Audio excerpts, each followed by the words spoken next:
All right, so I guess we're gonna continue with part 2 here Part 2, episode 11. of feminism. I'll just do the disclaimer again. If you didn't listen to the first one and you're listening to the second episode, you should go back. But trigger warning, do your own work. This is like maybe hard conversations or hard things to hear, but if we're important things. fucking lesbians and we can say this, then fuck you. Okay? Because if we can get to this point, then you should be able to get to this point. Am I wrong though? I mean, really, like, Yeah, come have a on, point. man. Like, I mean, it's just you gotta. I think people are scared to say certain things because they aren't, like, for us being gay or in same-sex marriage, when we talk out about the LGBTQ plus alphabet whatever, it gives people this sense of ease to know that they can also speak out about certain things too, or when they also maybe when they don't agree with it, they feel like safer to be like, yeah, like, what's going on?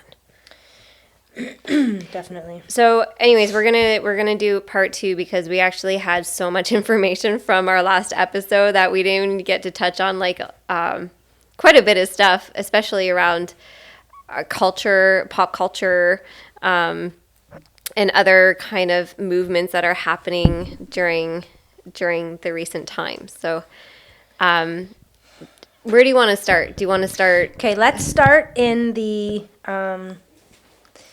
let's start with the 60s. Because I think what we had kind of planned was like to go through this kind of timeline of these events throughout the decades that kind of got us to where we are. So I think that's valuable to kind of see, because I think people are a bit, that first episode might have been a bit much, and people might be like, whoa, that was a lot. How are we here? And maybe this might help to kind of give women an understanding in a way that maybe they can relate it to their own lives and see the stages. So more context. Yeah. Yeah. Okay. Okay, so this is going to be a good one because there's going to be some awesome conspiracy theories in here that are really valuable. So, okay, let's go 60s and 70s. So this is when kind of the big, there's always been like women's suffrage movements and stuff like that, but this is like the women's rights movement, okay? So we have same time, we have hippies, like the hippie movement, peace, love, sex, but I think it was like more like peace, love, rock and roll. Peace, drugs, rock and roll. Mm-hmm. We have all of this. Sexual liberation. Okay, we have all this going on. The same time, Hollywood is existing since the 30s, obviously, or a little bit before that.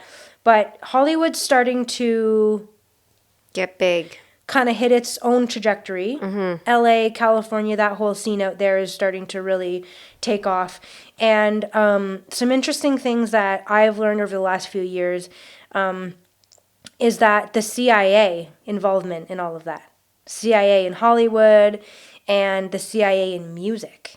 Like, that's fucking crazy. That was a big eye opener when I started to learn about that. That's cool, right? Yeah. Like, not cool, but like it's not cool. It's more like, oh, think about it. Like when people say, like I know people that are like, come on, but think about how simple this is. You take, 5 to 10 bands, and you really only need 3 to 5. Like there was really the Beatles, the Doors. You know what I mean? Mm-hmm. Like you can take 3 to 5 bands, and that really was all that they needed. But Jim Morrison, the Doors, his dad was CIA. So you have all these high-ranking CIA officials, and their kids are either MK Ultra'd. If you don't know what that is, do your fucking homework. Their kids are MK Ultra'd, either into these programs or voluntarily. I don't know. And then Marilyn Monroe is another one. Like, Marilyn Monroe's history is really crazy. Whether or not she was CIA, I don't know, but for sure MK Ultra'd. That poor girl. That girl was so abused as a child that by the time she got to the age of, 20, she would be ripe for the picking because she would be so, like, fragile. You know what I mean? Mm-hmm. And some of the stuff I heard about her is like, is crazy. But so think about it. So you go from my mom, she's born in the 50s, and all she wants to do is be a mom, and then the 60s roll in. And hippies, girls are starting to dress way different. Just think about Mad Men. Think about the class of the 50s. Think about how those women looked in those like pencil skirts and, you know what I mean? I liked that look in that show. I wonder if you're a lesbian. And I wanted to wear the guy's suits. You know exactly what I'm talking about. Okay, so yeah, you go from that, and then all of a sudden you're in the 60s, 70s, and all the women are starting to dress super different. It's all about promiscuity, sex, drugs, music, festivals, and think of like the parents and the grandparents of those kids. Remember that? Oh, grandpa, you gotta get with the times. Like, think about what those people were like saying that music. Remember watching movies and stuff. I remember where the old people of those times would say a common theme was music was Satan. It was like the devil's work. Think about that. Yep. And now that we know that the CIA was behind the music industry, think about that. For somebody who's listening that doesn't know any of this, can you explain that a little bit? Like, how is the CIA related to the music industry? Well, I just told you, for example, for just an easy example is that Jim Morrison's father was CIA.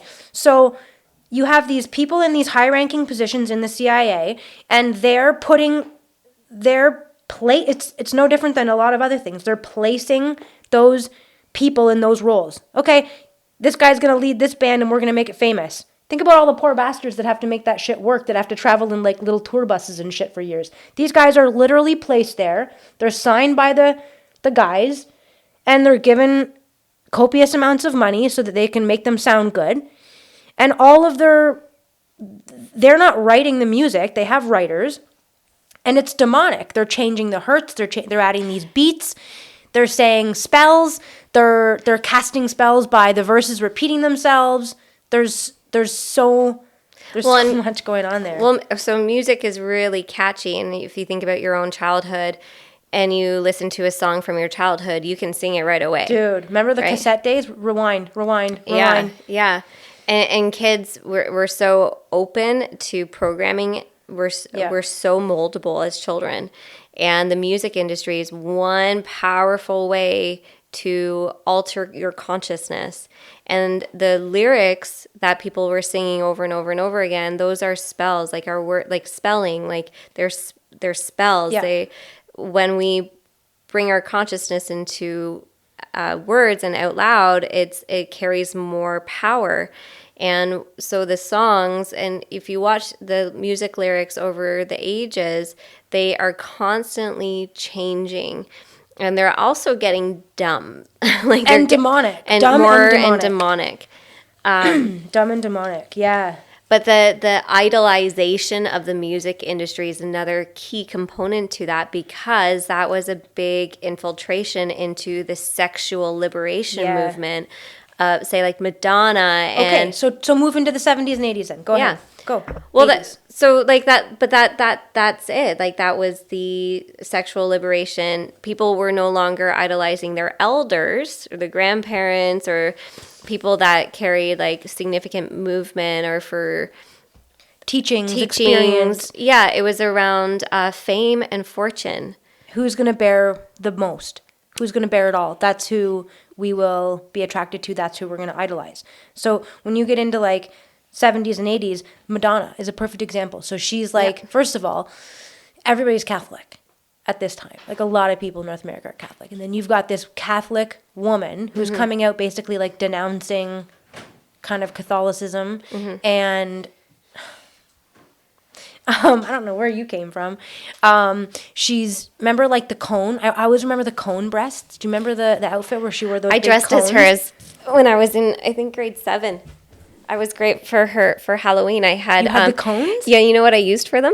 Oh my God. You know, kids' cups, the plastic cups that had like the lids that were shaped like a cone. Then you put the straw in. Yeah. I put two Like of a those. slushy cone kind of? Yeah, Like a little- yeah. And I think I wore one of my mom's black tight dresses, and I put those in, and then put red lipstick on, and I had a blonde wig. I think. Oh my God. I can't believe that was I- my I costume. can't believe your mom let you wear that. I probably would be like our daughter's age when I did that. Maybe even a little bit younger. Yikes. So, but that was But think like about that. That's what. hypersexualization, right? Yep. But then that's the era. Okay, so that's perfect. This is the era where we start to see kids pageants coming in. You said, who's John Benet Ramsey? I can't believe you don't know who that is, right? Yeah. Okay. So okay, this is what people hate. You're distracted. Can you focus? I'm sorry. You're like we're live right now. I know. Well, I just want the dog to lay down. Killing She's my down. vibe. Sorry. Go, John Brene Ramsey. John Brene. Is that right? No, it's Benet, not Bernay. And we were there in Colorado, like we were right there. We were in the heart of where, like we were right where it happened. Because I remember I asked your Aunt Debbie, and she said it happened when we had lunch in that small town, wherever that was, and that's where it happened. We had lunch there. Evergreen? No, Oh. by the mountain, by where we skied, by where we stayed. Anyway. Boulder. That's where Yeah. it was. Boulder. Yeah. Okay, so this is the era of sexualizing children. So we have all these little girls in pageants, and we're dressing them like. I always thought that was so strange, and that was my mom with me, not in pageants, but my mom always wanted to dress me like a doll, put makeup on me, curl my hair, up until probably grade 2.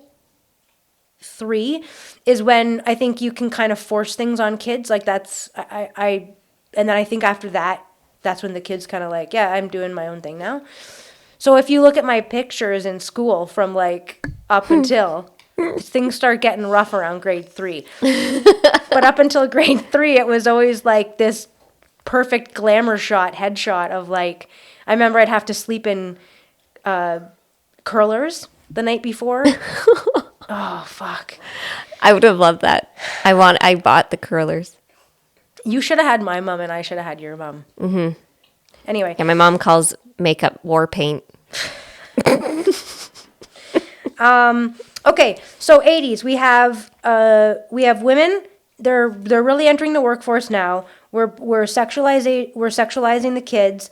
We're bringing the kids into school much earlier now. Now you're going in. There never used to be JKSK, right? All of a sudden in the 80s, that's when JKSK starts coming. That didn't exist. Kids didn't go to school. My mom didn't go to school till I think she was 6 or 7 years old. Now they're 3 years old. Okay? So that's happening. So earlier brainwashing and separating from family. That didn't feel natural. I remember my first day kindergarten. That did not feel natural or right. Mm-hmm. Well, think about all the kids screaming. Like, hello? Yeah, it's scary. It's scary. Yeah. There's no like. It's interesting because it's almost like I was just caught myself. I was saying, well, Abby had a good time, so she had a healthy attachment. Where I'm like, oh God, was she just used to me dumping her and leaving her, and she was just like, oh, is this just another place you're leaving me? Right. But that's not true. She was always at my mom's, so I don't know. But she adjusted. Like there was no big scene that day. Right. Remember, I mean, her dad was supposed to go pick her up at lunch and bring her home. Right.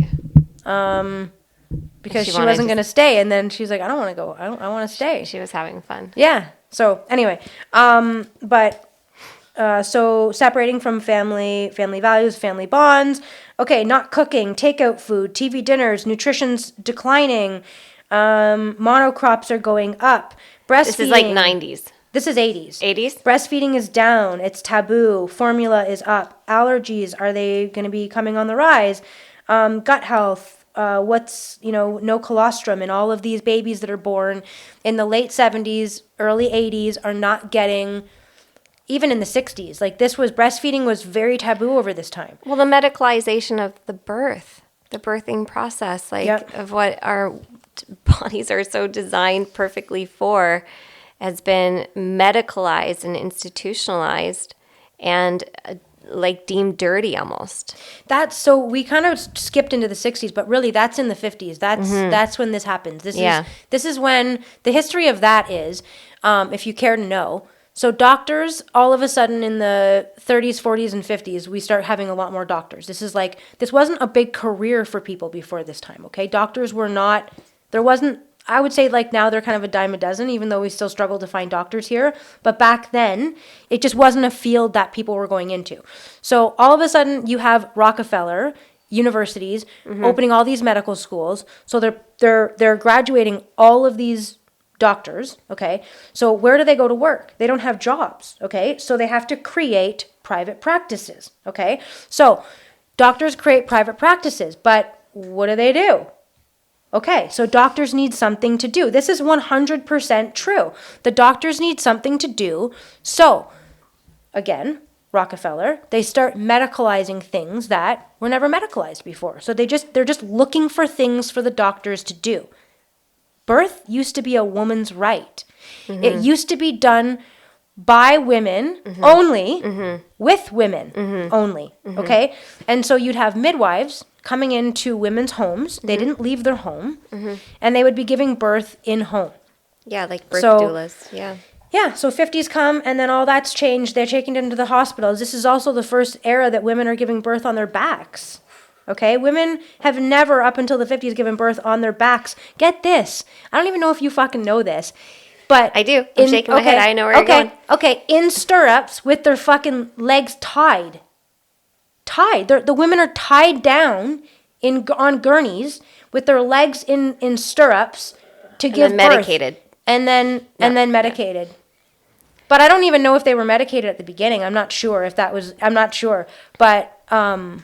And I know from my own personal birthing experience that, like, I can't imagine being stuck on my back.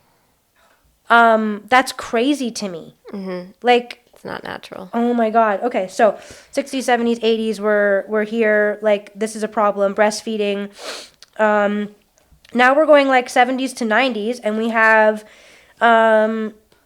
children raising themselves. Obviously, the brainwashing through TV. You said it last night, MTV, much music. Oh, yeah. That was like that's what I would watch the music videos and go, oh, that's what we're supposed to do? Oh, that's what's cool. Oh, that's how we learned everything. That was our pop culture. That was what infiltrated our psyche as what we should become. Yeah. Yeah, or what's beautiful, or what's cool, or what's wanted. Oh, what's she desired. Oh, I gotta go get those pants. Oh, yeah, and like consumerism. Yeah, boom. And that's when it was really hard to have consumerism, because there wasn't a lot of supply,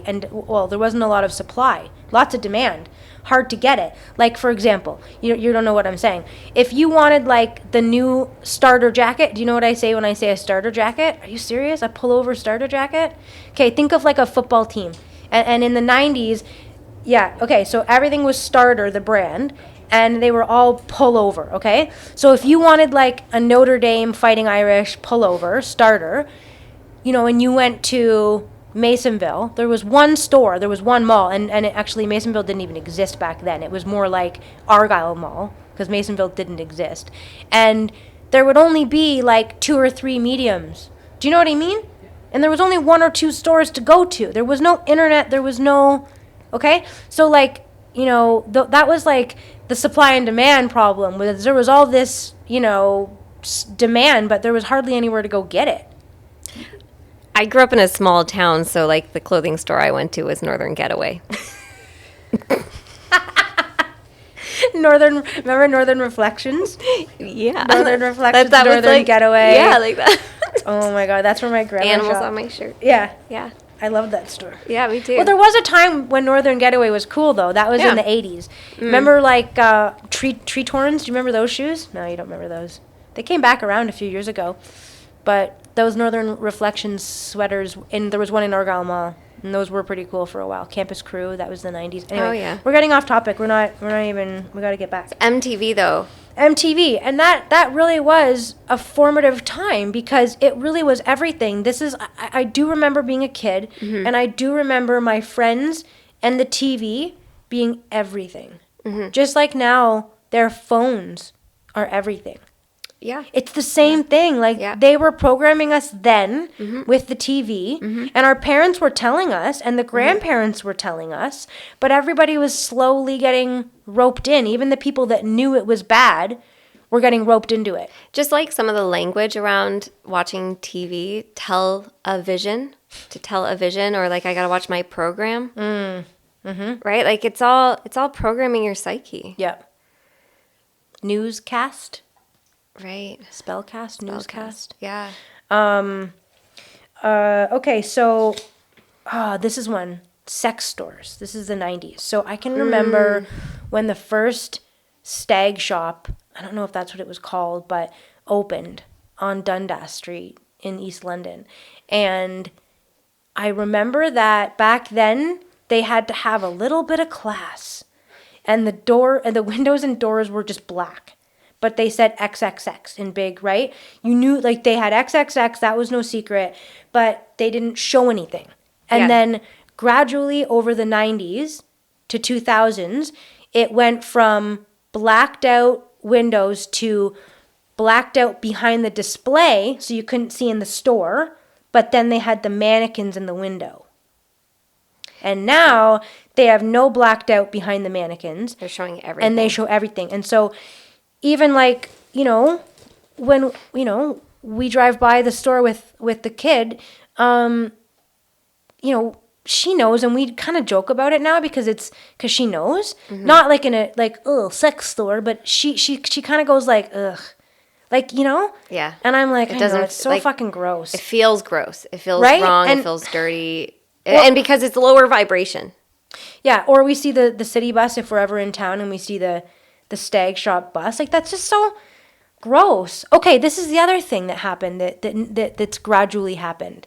I'm skipping ahead, so this is fucked, but No, I just want to say that's all like normalization of fetishes. I know. You're absolutely right. Yeah. You're absolutely right. And that's exactly right. It started in that time. Yeah. They drop the breadcrumb here, and then it just progresses. But you're right. And here's how it progressed. So we talked about the store display and the bus. Think about the radio. Okay, we don't listen to the radio a lot, but in the older car, sometimes before we put the thing in it, in the Matrix, Right. and you have to listen to the radio. Yeah. Okay. If you listen to FM 96, I think it's disgusting. They have stag shop commercials. Really? So I'll be listening, like it was when I would be driving with the kids somewhere, and it would be like I can't really remember what the ad would be, but I would turn it right away because it's inappropriate. it was saying stuff that like I did not want her to hear. Right. So I would turn it. So Yeah. it's obviously not just a very innocent stag shop, 30% off this weekend, come into the store, see you then. It's obviously like way more Graphic. graphic, provocative Yeah. than insinuative. So it's like, become like part of our like mainstream normalcy, which again is desensitization around sexuality. and that's supposed to make women feel empowered. So driving by, so this is what the sexual revolution and women's rights movements did, was now it allows me to dress in those scandalous outfits that I could have before. They had those before. Lingerie wasn't invented in the 60s. So I don't get it. Like, now I can do it in public, and that's making me free? Well, it's really inverting. It's the sexual revolution has completely inverted what love revolution is. It's sex. They've turned love into the act of sex. Yeah, instead of connection, and if you think of like pornography and how our brains work and what we Sex. You say porn and I say sex. Yeah, so what we know, so connected. It is. And like the research is showing like the brain, when you orgasm through watching pornography, there's adrenaline happening too. And I believe that when that happens, old ways of the connection, because it's association with your brain and the orgasm, that when you have that as part of like your orgasm routine, what was once satisfying is no longer satisfying, and so you need to up it the ante constantly. And that's why these men can't get off with real women. Because, Yeah, because they're using pornography to have that excitement, but it's actually destroying their libido. That's why like a lot of men that are doing their healing work aren't watching porn. And I think that's brilliant. Like nobody should be watching porn, because that's not what sex is. That's not what intimacy is. That's not what like healthy erotica is. Like that is fetishes, and that's low vibration, and that is destroying not only your psyche but your own physical, your body's aura. Like it's lowering your frequency. In this book that I'm reading right now, the author talks about how feminism helped to create pornography and like the sexual revolution, and how the sexual revolution never actually benefited women. It actually only benefits an elite percentage of men. And think about this, because only 2 out of 3 men are statistically having sex.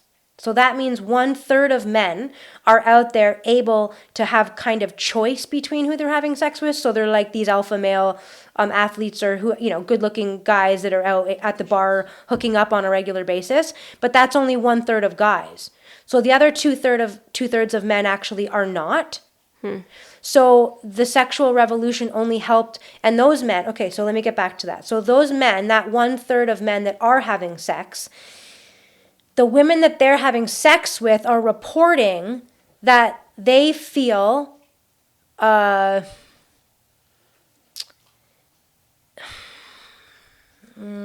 wording here, they feel violated, Used. after the encounter, because they don't feel like they've been raped, because they either somewhat consented to it or felt obligated to consent to it, okay? Because they got to the place. Oh, well, we're in the bed. So I've gone this far, like I've gotten here, like if I say no, that's not really fair. You've said that you've been in that position. We've talked about that before. Like a number of women that we've spoken to have said that that's a common thing for them to say that. But then it's also common apparently for these women to be saying that they're not enjoying the way that these men are having sex with them.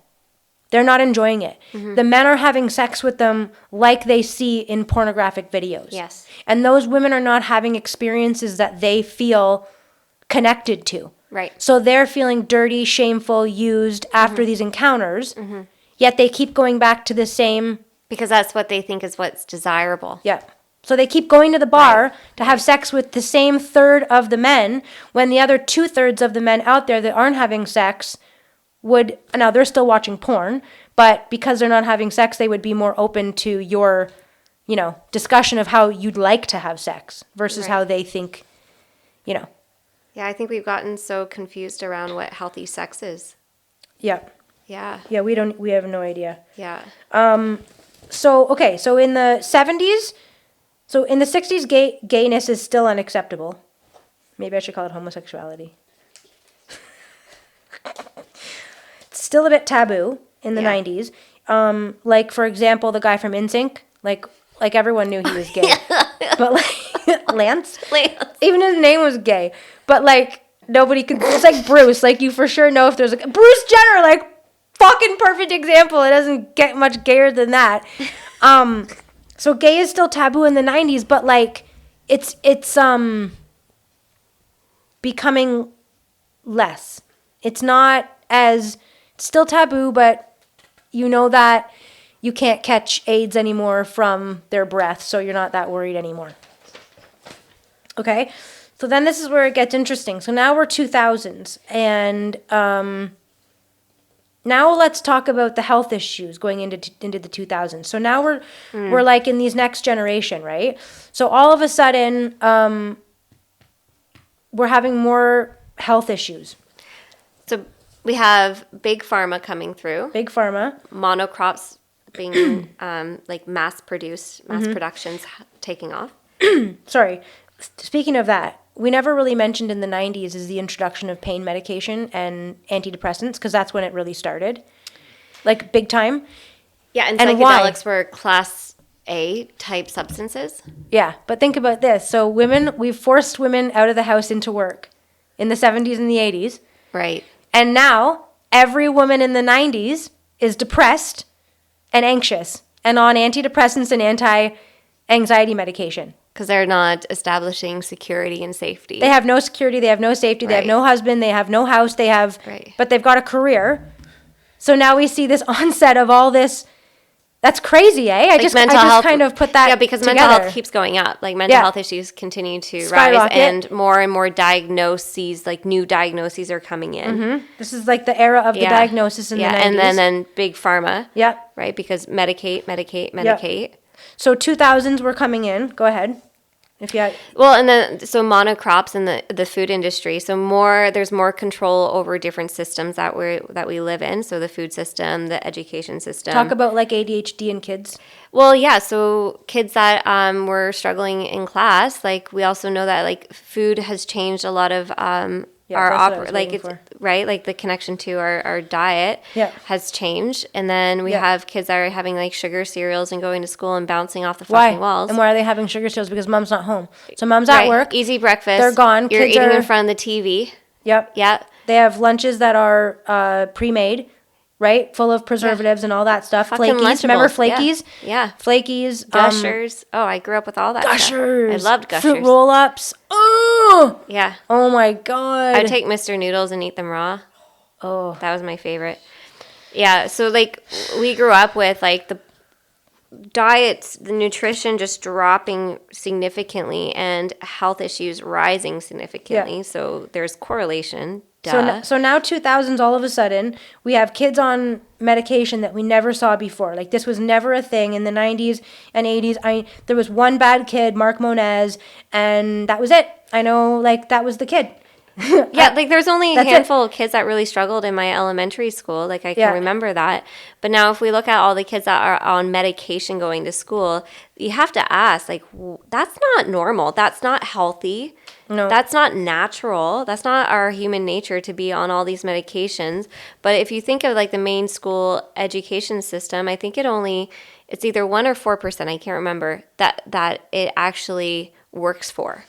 Out of the whole population of kids, it's only geared to one. Like the geniuses, that's it. Yeah, that can sit still and that are like just academic focused. Yep. Whereas all the kids that are bouncing off the walls, it's because they learn through doing. We learn through play. Just like like we learn by exploring. Like that's how we learn and challenge ourselves and grow and experience and figure things out. That's like problem solving skills. But so we have to experience it. But so a lot of the kids that are bouncing off the walls, what do? We put them into a category of saying there's something wrong with you because you don't fit in the box. So we're going to give you something to help you fit in the box rather than say, hey, what's actually going on for this child? Yeah, they're forcing us to adhere to their new ideologies of our roles. And they've been doing it. Every generation, they're doing it more, right? Like, we watched that documentary, and it had, you don't remember, but do you remember the show In Living Color? Yeah. Yeah, I loved it. I thought we just, my bad, Different World. A Different World. Oh, no. A Different World. Another black show. Whitney. Okay. Anyway, so those of you that do know, we watched this documentary last night, and it talked about it, but it was a perfect example of how in the 90s, they were conditioning us to choose the path of career versus family. So this show was about a bunch of black kids in college in the 90s, A Different World, it was called. And there was one girl named Whitney that was from the South, okay? And the whole time she was at college, she was really like looking for a husband. That's what she was doing. And at the very end of the 4 years, I remember the actor, like his face. We saw it in the video last night. I was like, oh yeah, man. It's this hot black guy. And he's like courting her. And they take her into this room and they're like, you can't do this. Like, you need to say no. You need to focus on your career. Like, you don't want to get married and then just have kids and be pushed into this life. You need to live. And that was the show, is them trying to like convince her that she needed to not settle down, go with the role that she innately felt, right? The role that she wanted to go towards that was pulling at her, Right. Because that's all she wanted. Right. The whole fucking series was about her, like, being this Southern woman that was just different than all of these New York and LA girls that wanted these careers. And at the end, it's like, no, conform, conform, conform. Wow, talk about programming. So anyway, and then we're getting back into the 2000s where now internet is starting to become more available, because internet was in the 90s. We had it, but we hardly used it because it took dial-up. fucking 8 years to get on. So by the time you got on, you could start up, go out and play road hockey for 2 hours, come back, and it'd be like 99%. You'd be like, sweet.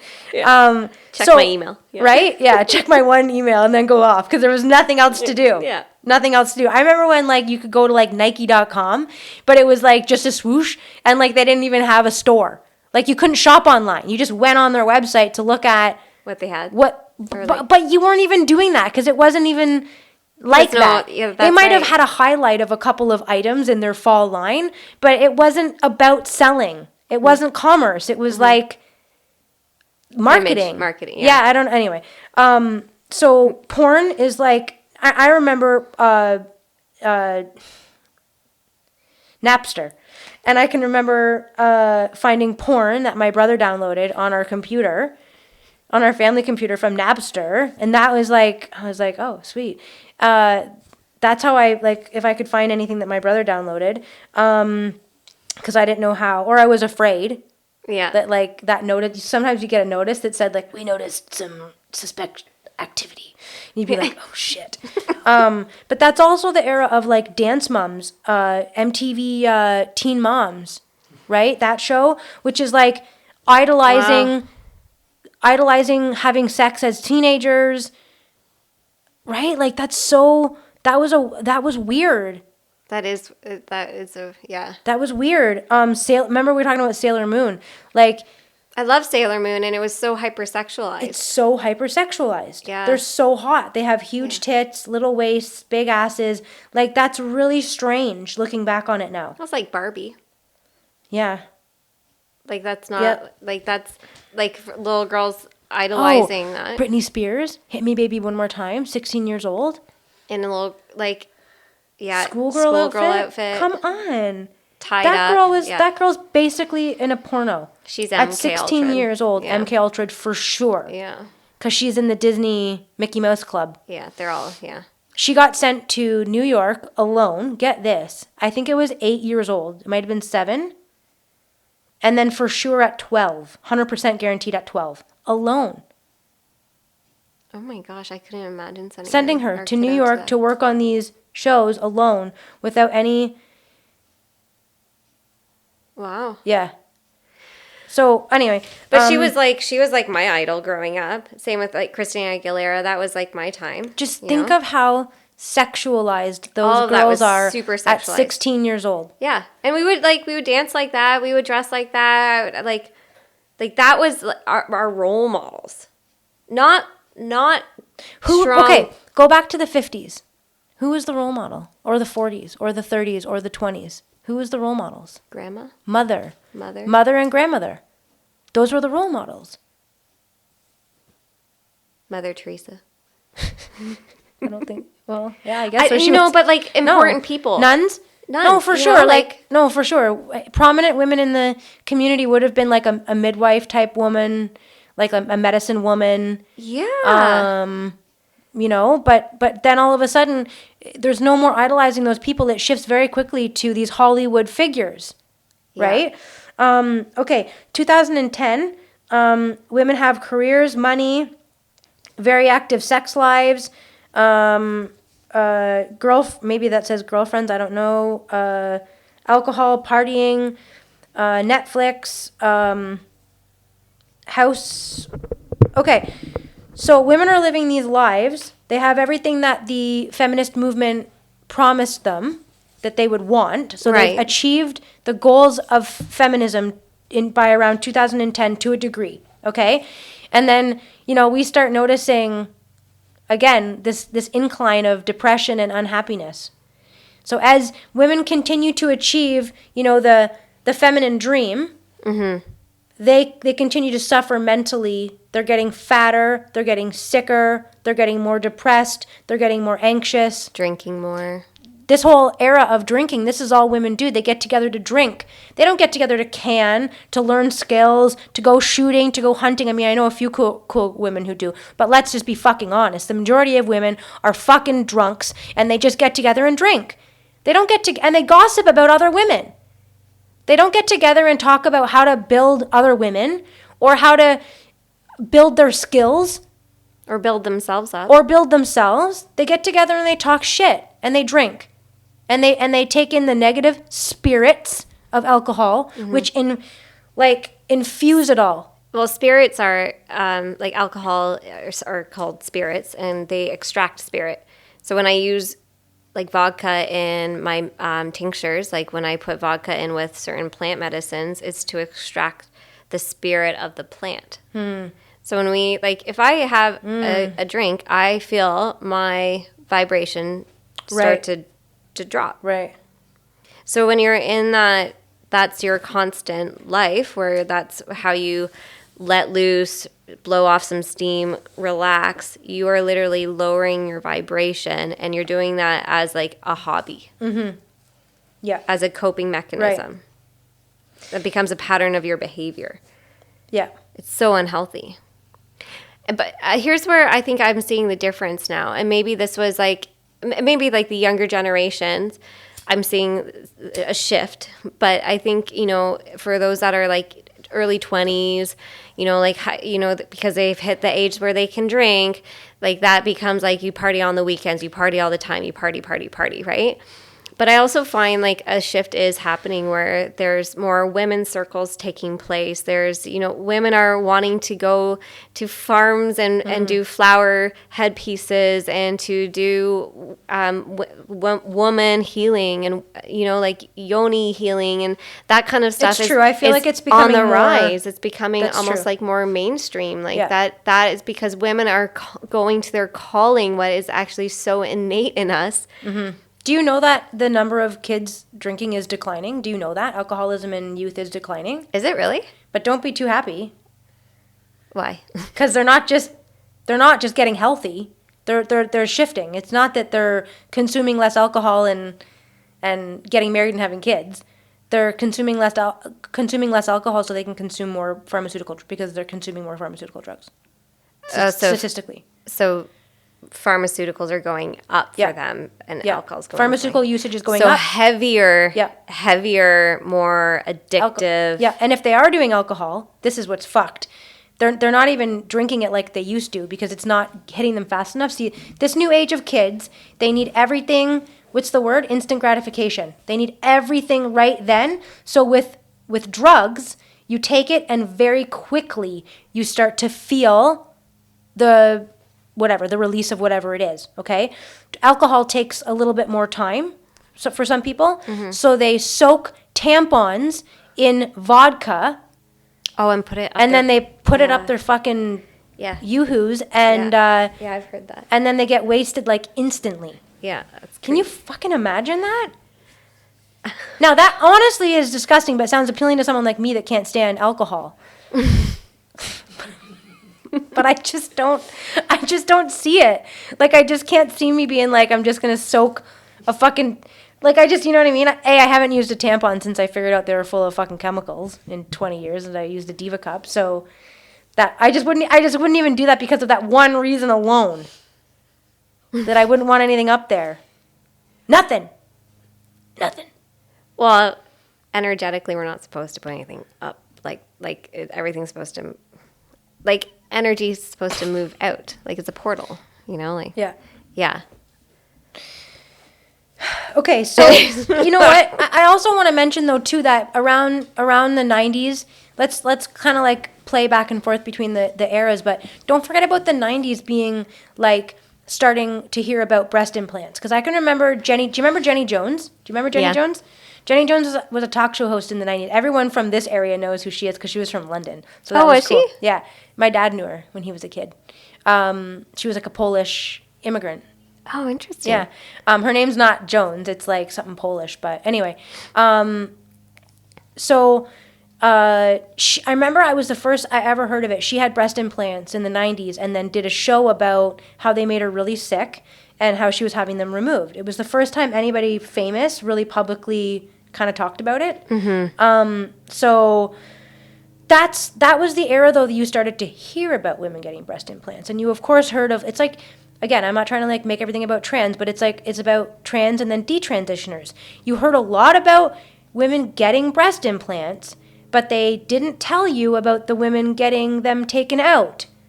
So they want to promote transitioning, but they don't want to talk about the detransitioners. But it's the same thing. So we're talking about, in the 90s, this is when plastic surgery starts really ramping up and you start hearing about Botox.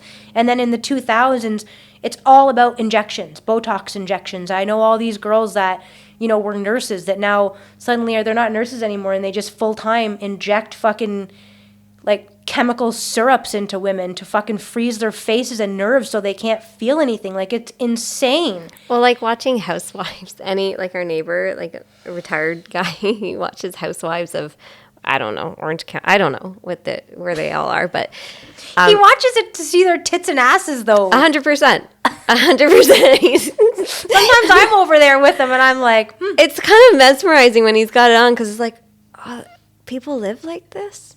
What are they? They're just yelling at each other about each other? Yeah, like it's so it's absurd. Anyways, but it's like people want drama because that's their frequency that they live in. That's true. And they want more of that. Yep. But yeah, a lot of women are coming out with saying like they're taking out their implants now because it's been making them super ill. But again, we're not hearing about it enough, and there's a big push for more and more and more. So all these it's like to be a woman now, as you age, you are almost expected to get work done. Would you not agree with me? Well, Botox is really common now. Yeah, right. And women talk about it so openly, whereas it was kind of taboo. People didn't want to talk about like their lip fills or whatever they were getting done, tummy tucks. Yeah, but like I feel like it was taboo-ish, but women were doing it.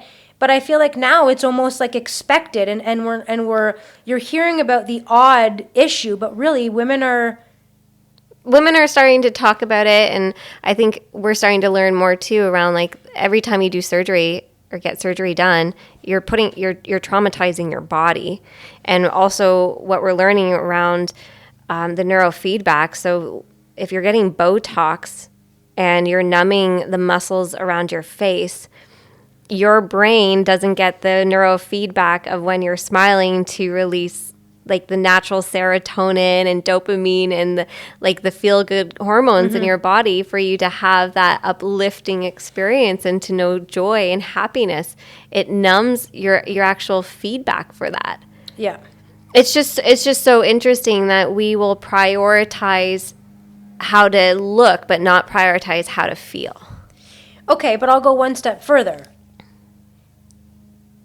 But it's how they do it. So they'll pay for the treatments, right? But they won't do the work.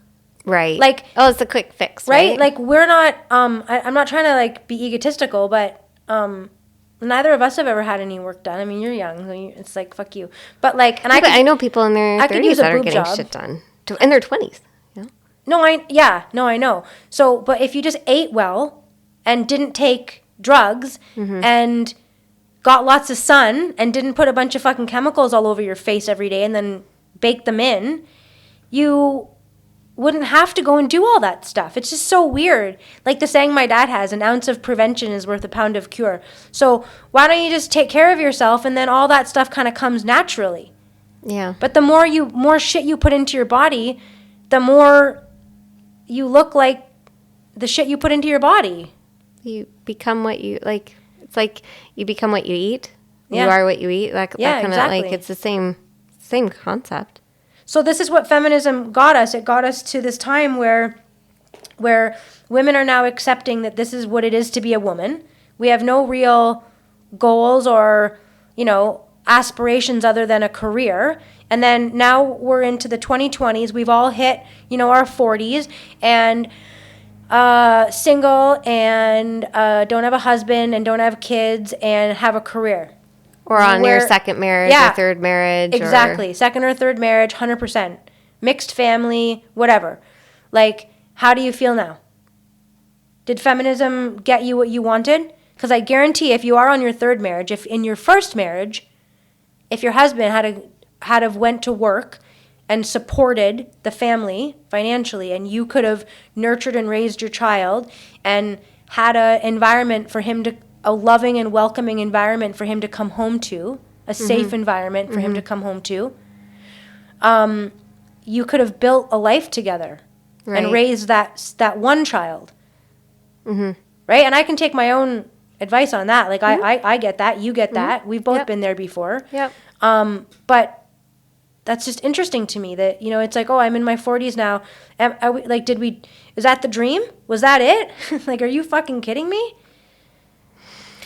Honestly, it's like when I traveled and I thought I was really empowered and like I had a lot of great times, but at the end of the day, I wanted to be able to share it with somebody, and I wanted to like what we do with building our life together and really fostering like a lot of love within ourselves. That is nothing beats that. Are you sure nothing beats it? Like maybe a polyamorous relationship would beat it. Because then we could have, then it could be, we could have another person, right? And then so... Would they be on Mondays, Wednesday, Fridays, though? Well, that's a lot. 3 days a week. I know a lot of them that just get 1 day a week. It's all you get is 1 day. So if it's not your night and you're not well or something happens and you need someone in your life that should be there for you, they won't be there. But that's okay because you get them one night out of the week. So that's something to strive for. And what a fucking sad reality, women. If you are one of these fucking women that think that you're poly and you think that you've won and you've succeeded in life because you're poly. Like it boils my fucking blood. It boils my blood because I've known a few people, and I've known one girl, and I know she won't mind me talking about her because I've always voiced how I felt to her, because she's just the most beautiful angel, like fairy, okay? And then remember she was seeing the couple that it was like a husband and a wife, and she was kind of the third. She was like third wheeling the thing. Do you know what I'm talking about? Because I don't want to say her name. Yeah, don't say her name. But I know, but do you know who I'm talking about? Yes. Okay. I don't think you do. I think you think I'm talking about someone else. Well, do you have a pen? Okay, whatever. Anyway, so for a while she thought that was like her. Yes. You know who I'm talking about yes. now? Okay. So for a while she thought that this was like really good, and she was really happy and getting along with them, and that this was like a good life for her, and that this might be something that, would be her thing. And I just remember thinking how sad I felt because she's such a fucking amazing woman that she deserves someone's 100% soul, heart, mind, body, everything. Every fucking minute of every fucking day of every week of every month of every year. Not one night a week, not weekends. And you can't text all the time. You can't reach out. It like breaks my heart to think about the women that think that this is what they want. Or that they deserve only or a that that's what they fraction of deserve. somebody. It's crazy to me. It's so heartbreaking. I do think of, someone that we've known that always has, Look, I'm shedding a tear for them. I know. I think it because, we have so much love in our unionship, and like to think that because it is sacred unionship. And when you hear about couples that are unhappy and they bring a third wheel in to try to make their life happier, if they have a kid to try to make their life happier, or they buy the next bigger house to try to make their life happier rather than dealing with the actual issues. Yeah, they're liberated. Yeah, and they're just buying into like the quick fix versus like the root issue, the root cause. And so when you bring in a third person into the marriage to try to make things better, it often doesn't work. And that one person who feels like, oh, I love that, I love them, or I love the one person, But there's not full. It's not one. It's just not sacred. It's not. How can it be? It can't be. It can't be. It's so sad. It's compartmentalized. It's so sad.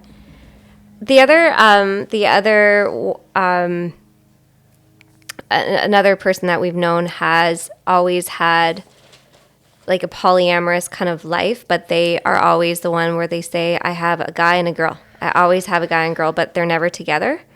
And I visit them when I want, but I don't live with either. That to me is avoidant attachment. It's so fucked. That's right? I don't get it. Like I don't get it when you're 50 and your tits are saggy, and eventually you realize that your ego is fucked and that it's not about this body. It's not about this. Eventually you realize it's not about this. And then you're like old. And like your man and your woman that you used to kind of run with, they moved on or whatever, and it's just you. What does that look like? Like, I get the whole, it's really sad, you never know what's going to happen in life, and, my grandma lost her husband at an early age, and that was really sad.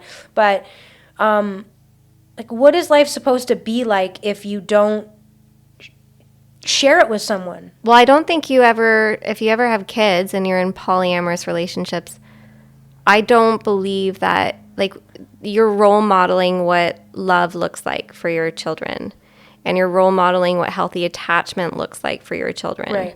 So if your children see that your parents are only together, or your mom's got somebody else, or dad's got somebody else, or mom and dad are together just these days, or there's somebody, Frank is here Monday and Wednesday, then that becomes the normal, where there is no nuclear family, and so that your values change to, I can just whoever. It's flow. It's, what do they say? It's fluid. It's fluid. Whatever. Yeah, I think that's confusing. Obviously. Yeah, I think that's really confusing, and obviously, if I sit with it in my body, it feels wrong. It's even confusing enough for kids that are from broken homes. Sure. That have like our situation where we have a healthy offset relationship with the other side, and she does too. So even that's complicated. So imagine if it's blended families are complicated, and it's good. And so imagine the ones that are it's I think it's just this idea that we have to continuously outsource and have quick fixes rather than deal with what's happening inside. And again, in order to fully love somebody and put your heart into something, you have to fully love yourself too. Mm-hmm. And if you don't, you will compartmentalize yourself. Does feminism teach that? Does feminism teach women to love themselves? I think they do under the guise of self-empowerment, like you don't need anybody. I don't need a man. I can do what a man does. Mm-hmm. Versus going, no, I'm very capable, and I can also respect what you do. Mm-hmm. And I value you. Mm-hmm. And I cherish your abilities as I cherish mine. Again, it's the honoring of the polarities. Mm-hmm. And honoring the harmony that creates. Mm-hmm. Instead of me against you, or I'm better, or because I think that's what feminism creates. It's just creating separatism. It's creating the division between the two. It's a head-to-head matchup all the time. Yeah. The other thing around when you're going through the timeline and the nutrition, what's coming up a lot today is the lack of testosterone and men needing testosterone injections. Mm. So we have a significant health issue taking place with the divine masculine because their hormones are messed up just as much as the women's hormones are messed up. And so if all of our hormones are disrupted, we have all these endocrine disruptions taking place, hormonal disruptions, we look to the environment for that. And our environment's very sick, and we're very sick because we are nature, So when we heal ourselves, the earth will heal itself too. Mm-hmm. I do firmly believe all of that comes from within. There was a great, I remember one of my yoga teachers saying this beautiful teaching in a class once. In order for there to be peace in the world, there has to be peace in every country. In order for there to be peace in that country, it has to be in every city. In order for there to be peace in every city, it has to be in every neighborhood. Mm. And in order for there to be peace in the neighborhood, it has to be in each home. Mm. So it comes from the home.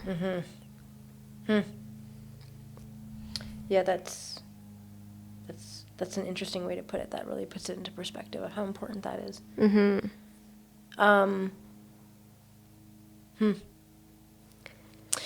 What do you think about any more on anything in particular on like that we didn't? I know that we talk about like did we talk about how like to be a feminist we have to be fighting for trans women?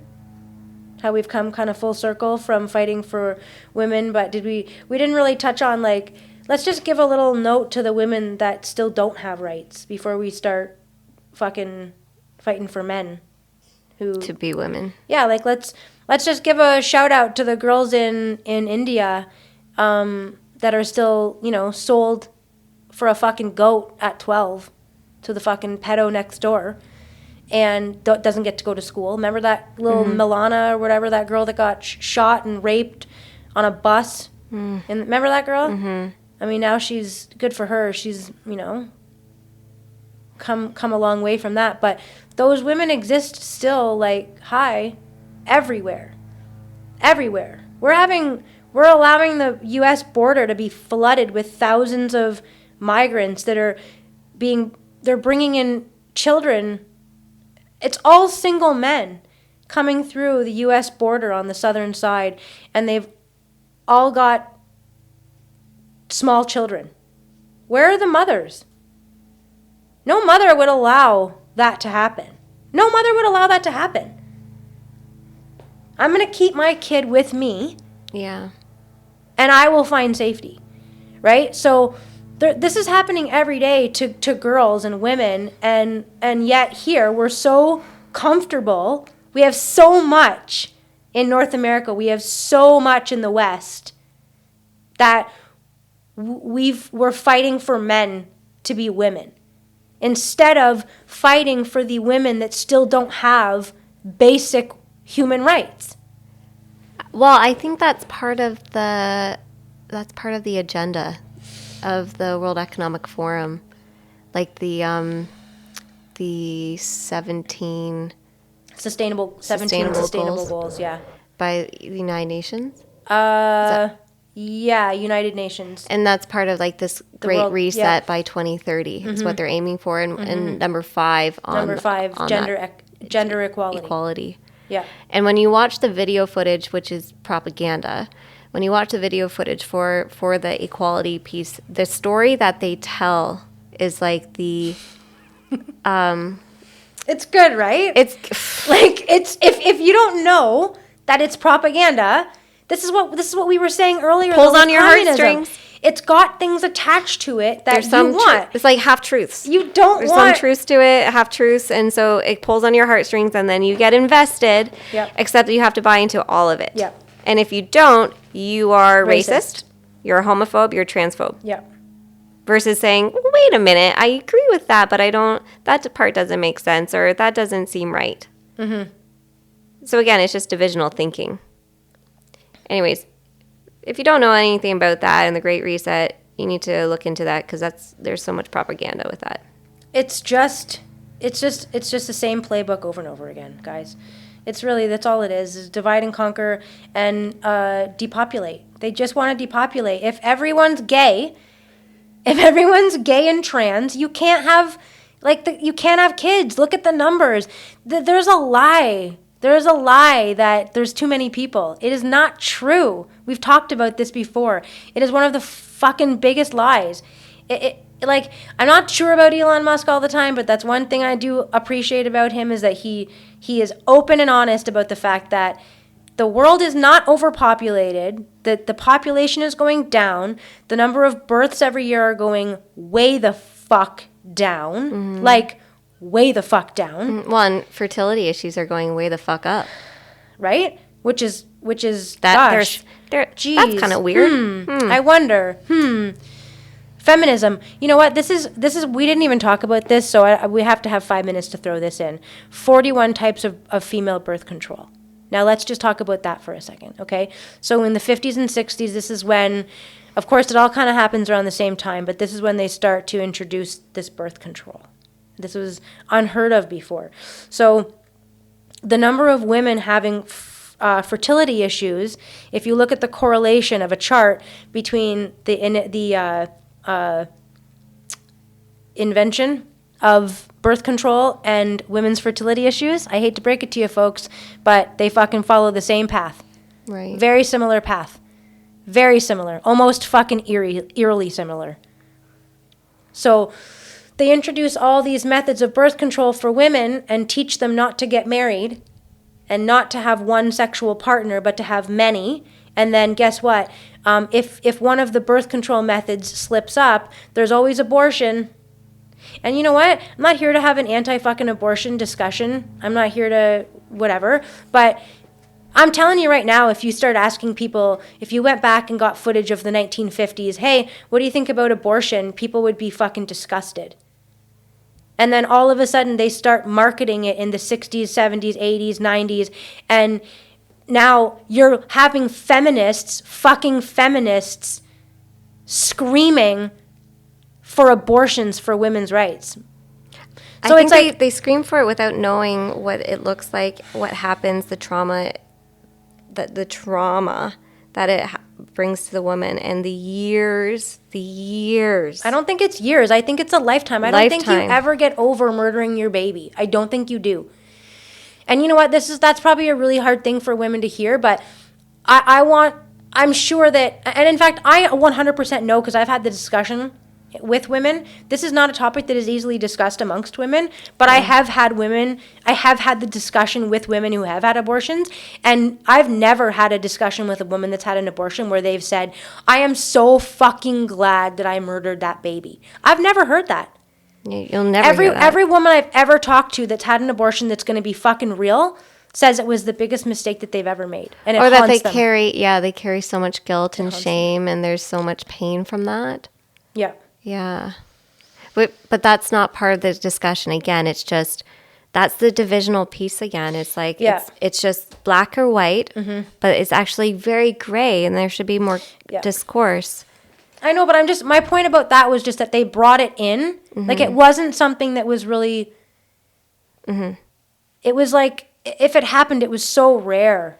An abortion was so rare. Right. And so, like, the normalization of it is part of this depopulation agenda, this communist movement to depopulate. That's what it is. Because it's not innate in women. No, and Planned Parenthood is extremely corrupt, and if you want to know really what the agenda is behind that, you need to do your own research around Planned Parenthood and the push for that, because it's very disturbing. Yeah, and how Bill Gates' dad was on the board for that, and they basically funded it. Yeah. So any like big movement, follow the money. Just follow the money. It's like George Soros, Black Lives Matter. Like, there's just like, whoever's paying for these movements, you got to question that. Yeah. So anyways, maybe we should wrap it up there. Yeah. Yeah. Okay. I guess before I get heated on more abortion topics that people probably don't want to talk about, but it's enough triggering for one day, I guess. Yeah. So again, with love, with love. Thank you if you listened. Just thank you if you listened.